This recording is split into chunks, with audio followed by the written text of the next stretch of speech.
જોઈ રહ્યા છો સ્પાર્ક ટુડે ન્યૂઝ। સરદાર ભુવનના કાચની સફાઈથી વરસાદી પાણી ભરવાની સમસ્યાનો અંત આવ્યો છે। નડિયાદમાં 14 ફૂટ પહોળા વરસાદી કાચની સફાઈ શરૂ થઈ છે। શહેરીજનોને રાહત મળી છે। ધારાસભ્ય પંકજભાઈ દેસાઈએ મુલાકાત લીધી છે। સરદાર ભુવન કાચની સફાઈ પૂરજોશમાં ચાલી રહી છે। નડિયાદ મહાનગરપાલિકાની કાર્યવાહી અને સરદાર ભુવન પાસે કાચ ખુલ્લો કરાયો છે। કાચની સફાઈ જે ચાલુ થઈ છે સરદાર સાહેબના સ્ટેચ્યુ પાસે સરદાર શોપિંગ સેન્ટર હતું। સરદાર શોપિંગ સેન્ટરના નીચેથી આ નડિયાદનો પૂર્વ ભાગનો મુખ્ય કાચ જઈ રહ્યો છે। આ લગભગ 14 ફૂટ પહોળો છે અને 8 ફૂટ ઊંડો કાચ છે। અત્યારે તમે જોઈ શકો છો કે 100 ફૂટ કાચની અંદર એક જ બાજુએ હજુ હજુ બીજી બાજુ સાફ કરવાનો બાકી છે। એટલે લગભગ 6x8 નો એક કાચ એની અંદર સફાઈનું કામ ચાલે છે અને લગભગ 100 ફૂટ જેવી સફાઈ કરતા કરતા એ લોકો જેસીબીથી આગળ ગયા છે, પણ હજુ એમાં પણ હજુ કામ કરવાનું બાકી છે। અને આજનો આપણે આંકડો લીધો અત્યાર સુધીનો તો 150 ટ્રેક્ટર મડ નીકળ્યો છે અંદરથી અને આ પૂરેપૂરો ચોકઅપ જ હતો।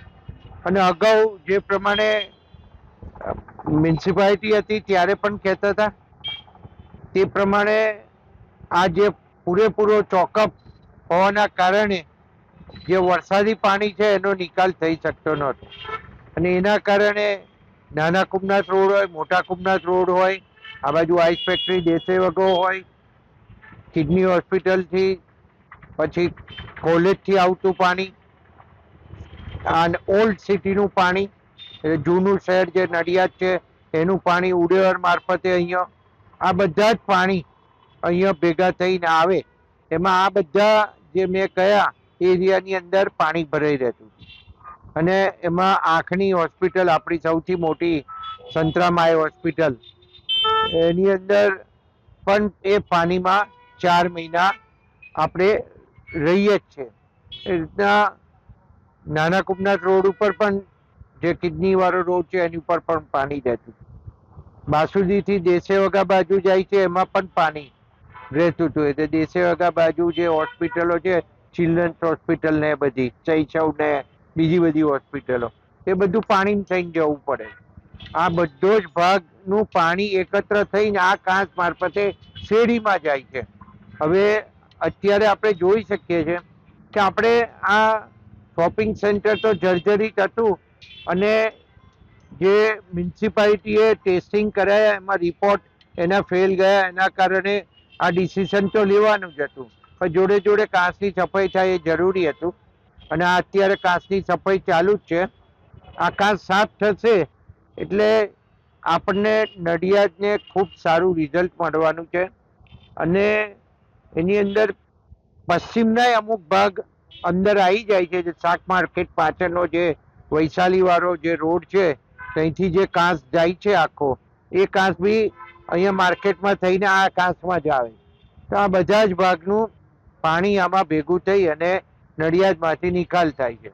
તો આ ખૂબ જરૂરી બાબત હતી, પણ સમહાવ જે કોર્ટમાં ગયા અને કોર્ટ મેટર થઈ એના કારણે આખું ડીલે થયું। ડીલે થવાના કારણે આ કામગીરી થઈ શકતી નથી, પણ આ ખરેખર સાચું અને નડિયાદની જનતાને અને નડિયાદથી આજુબાજુમાંથી આવતી જનતાને ખૂબ મોટી તકલીફો પડતી હતી, હોસ્પિટલો વાળાને પણ ખૂબ મોટી તકલીફો પડતી હતી અને એના કારણે આ જે આપણે કરવું પડ્યું છે એ આયોજન કર્યા પછી અને આખો કાચ ફરી બનાવવાનું જે મ્યુનિસિપલ કોર્પોરેશનની અંદર નક્કી કરવામાં આવ્યું છે। માન્ય મુખ્યમંત્રી શ્રી ભૂપેન્દ્રભાઈ પટેલ સાહેબ દ્વારા આપણને 64 કરોડ રૂપિયા મંજૂર કર્યા હતા, પણ કામ 45 કરોડ રૂપિયાની આજુબાજુનું લગભગ ટેન્ડર મંજૂર થઈ ગયું છે અને આની આખી કામગીરી છે એ ફરીથી કરવા માટેનું આખું આયોજન એ લોકોએ તૈયાર કરી લીધું છે।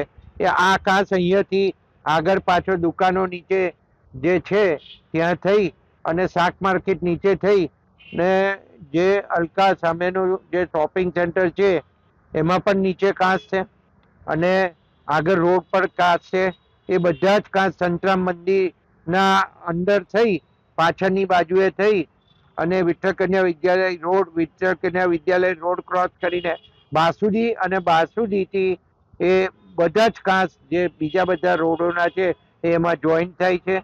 તો આ ભાગ નવેસરથી થાય તો નડિયાદને ખૂબ મોટો અગાઉની વર્ષોની અંદર અને ચોમાસાની અંદર રાહત આપવા વાળો ઘાસ આપણને મળશે. આ ખાસ સાફ થવાથી જે ગંદારા છે એમાં કઈ ફાયદો થવાનો એમાં પણ ફાયદો થશે. એનું કારણ છે કે આપણે ત્રણેય ગરનાળામાં પંપ જે મૂક્યા છે એ ત્રણ ગરનાળાના પંપનું જે પમ્પિંગ થાય ચોમાસાની અંદર અને એનું પાણી આ જ કાંસમાં આવે છે અને આ જ કાંસમાંથી નિકાલ થાય છે.